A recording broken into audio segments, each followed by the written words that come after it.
भारत से जंग के बीच पाकिस्तान ने किया एक और दावा। क्या पाकिस्तान ने तबाह कर दिया भारत का S-400? चीनी भोंपू ने भी S-400 तबाह करने की दिखाई खबर। पाकिस्तान के इस दावे पर भारत ने दिया क्या जवाब?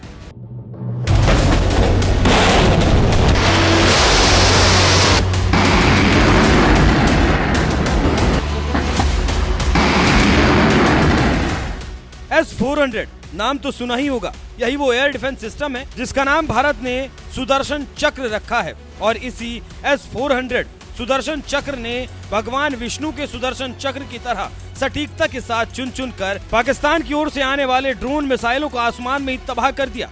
कि इसी बीच खबर आई कि पाकिस्तानी एयरफोर्स के GF-17 थंडर हाइपरसोनिक मिसाइल ने हमारे बाहुबली S-400 को तबाह कर दिया।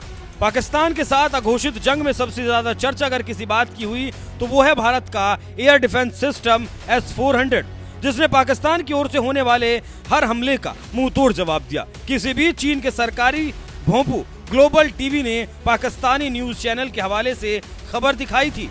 पाकिस्तान की सरकारी PTV न्यूज ने बताया कि पाकिस्तान वायुसेना के GF-17 थंडर की हाइपरसोनिक मिसाइलों ने आदमपुर में भारत के S-400 सिस्टम को नष्ट कर दिया। इसमें कहा गया कि S-400 एयर डिफेंस सिस्टम की कीमत करीब $1.5 बिलियन है। सिन्हुआ न्यूज एजेंसी ने भी सेना का हवाला देते हुए बताया कि पाकिस्तान के GF-17 थंडर जेट ने भारत के पंजाब में भारत के S-400 एयर डिफेंस सिस्टम को नष्ट कर दिया।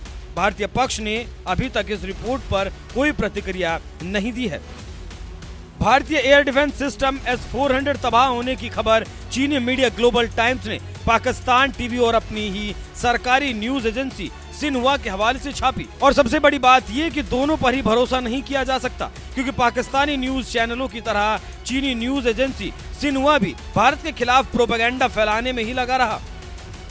यही वजह है कि जल्द ही उसका प्रोपेगेंडा भी फेल हो गया, जब खुद भारत ने आधिकारिक बयान जारी करते हुए बताया कि भारत के किसी भी एयर डिफेंस सिस्टम S-400 को कोई भी नुकसान नहीं हुआ है। और ये बात खुद लेफ्टिनेंट कर्नल सोफिया कुरैशी ने पूरी दुनिया को बताई है। अब मैं आपको पाकिस्तान की मिस इन्फॉर्मेशन कैंपेन के बारे में अवगत कराऊंगी। पहला, पाकिस्तान ने यह क्लेम किया कि उसने अपने GF-17 से हमारे S-400 व ब्रह्मोस मिसाइल बेस को नुकसान पहुंचाया, जो कि बिल्कुल गलत है। दूसरा, उसका ये भी मिस इन्फॉर्मेशन कैंपेन था कि हमारी एयरफील्ड्स जो कि सिरसा, जम्मू, पठानकोट, बठिंडा, नलिया और भुज में हैं, ये उसका मिस इन्फॉर्मेशन भी बहुत गलत है। तीसरा, पाकिस्तान के मिस इन्फॉर्मेशन कैंपेन के मुताबिक हमारे एम्यूनिशन डम्प्स जो चंडीगढ़ और बियास में हैं उसका डैमेज हुआ, यह भी बिल्कुल गलत है। हमने आपको मॉर्निंग ब्रीफिंग में बताया था विद फैक्ट्स एंड फिगर के साथ कि ये सारी चीज़ें बिल्कुल सही सलामत हैं।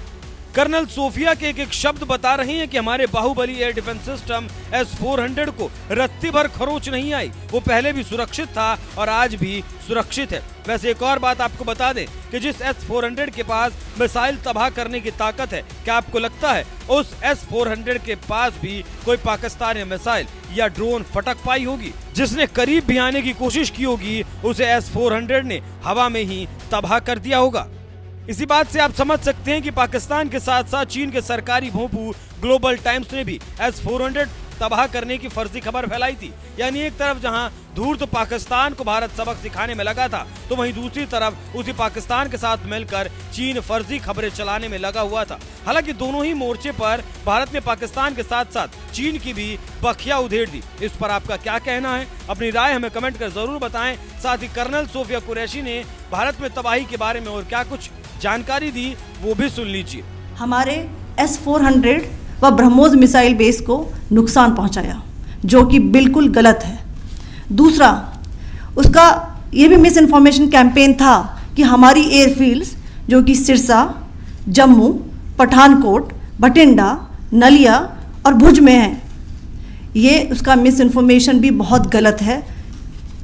तीसरा, पाकिस्तान के मिस इन्फॉर्मेशन कैंपेन के मुताबिक हमारे एम्यूनिशन डम्प्स जो चंडीगढ़ और बियास में हैं उसका डैमेज हुआ, यह भी बिल्कुल गलत है।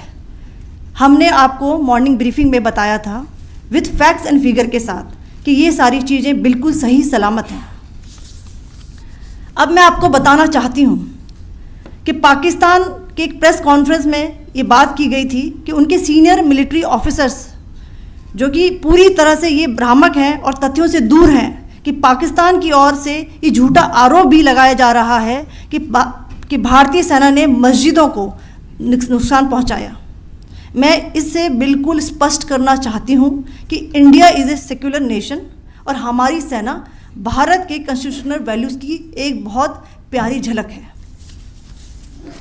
इंडियन आर्म्ड फोर्सेस ने पाकिस्तान को बहुत भारी नुकसान पहुंचाया, उनके मिलिट्री इंफ्रास्ट्रक्चर्स को, चाहे वो लैंड एसेट्स हों या फिर उनके एयर एसेट्स। यही नहीं, इंडियन आर्म्ड फोर्सेस ने पाकिस्तान की एयरफील्ड्स स्कर्दू, जकोबाबाद, सरगोदा और बुलारी को बहुत नुकसान पहुंचाया। इसके अलावा पाकिस्तान के air defence system, radar system, उनको भी एयर स्पेस में अनटेनेबल किया। यह भी बताना चाहती हूँ कि लाइन ऑफ कंट्रोल के पास पाकिस्तान के command and control logistic installations और उनके मिलिट्री इंफ्रास्ट्रक्चर्स, मिलिट्री पर्सनल्स का इतना भारी नुकसान हुआ कि पाकिस्तान की ऑफेंसिव व डिफेंसिव कैपेबिलिटी को नष्ट कर दिया गया। अंत में मैं फिर से ये बात दोहराना चाहूँगी, इंडियन आर्म फोर्सेस पूरी तरह से तैयार है, सतर्क है और भारत की संप्रभुता और अखंडता की रक्षा के लिए पूरी तरह से कमिटेड है। धन्यवाद। जय हिंद। इंडियन आर्म्ड फोर्सेस ने पाकिस्तान को बहुत भारी नुकसान पहुंचाया, उनके मिलिट्री इंफ्रास्ट्रक्चर्स को, चाहे वो लैंड एसेट्स हों या फिर उनके एयर एसेट्स। यही नहीं, इंडियन आर्म्ड फोर्सेस ने पाकिस्तान की एयरफील्ड्स स्कर्दू, जकोबाबाद, सरगोदा और बुलारी को बहुत नुकसान पहुंचाया। इसके अलावा पाकिस्तान के air defence system, radar system, उनको भी एयर स्पेस में अनटेनेबल किया। यह भी बताना चाहती हूँ कि लाइन ऑफ कंट्रोल के पास पाकिस्तान के command and control logistic installations और उनके मिलिट्री इंफ्रास्ट्रक्चर्स, मिलिट्री पर्सनल्स का इतना भारी नुकसान हुआ कि पाकिस्तान की ऑफेंसिव व डिफेंसिव कैपेबिलिटी को नष्ट कर दिया गया। अंत में मैं फिर से ये बात दोहराना चाहूँगी, इंडियन आर्म फोर्सेस पूरी तरह से तैयार है, सतर्क है और भारत की संप्रभुता और अखंडता की रक्षा के लिए पूरी तरह से कमिटेड है। धन्यवाद। जय हिंद।